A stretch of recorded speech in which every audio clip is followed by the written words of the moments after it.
ভাই আমার শরীর খুব দুর্বল তো, তাই ডাক্তারে বলেছে প্রতিদিন দুটা করে কলা খাবা।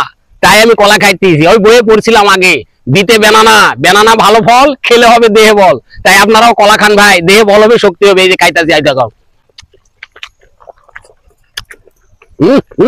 সেই বলো। আসসালামু আলাইকুম ভাই। ওয়ালাইকুম সালাম ভাই। ভাই আমার তো শরীরটা দুর্বল, ডাক্তার কলা খাইতে বলছে। এই জায়গায় কি কলার আলো আছে নাকি? আরে আছে মানে কি মিয়া, গোটা কলার গাড়ি এখানে ওই আড়তে নামে। ওই যে এই রাস্তা দিয়ে যাইবা না, এই সোজা যায় ওখানে আড়ত আছে। ওরে বাবা রে বাবা রে। ও বাবা গো, মা গো, আমার মাজা গেল গো। বাইরে কইলাম কলার আলো দেতে, আল্লাহ ভাই আমার কি দেয় দিল। দেই কার মধ্যে বললাম আমি কি তোরে। ওরে বাবা রে, এটা না দেয়া যায় কলার চুষা। ভাই দেখাইলো আমার আড়ত, ভাই কলা গায়ে চুষা ফেলাইছে রাস্তায়। আর আমার সংসার দেখো কেডা ভাই? জি ভাই। ভাই এই কলার চুষা ওখানে মানুষে খায় রাস্তায় ফালায়, আমার কোমরটা ভাঙে গেল। আর আমার সংসারটা দেখবো।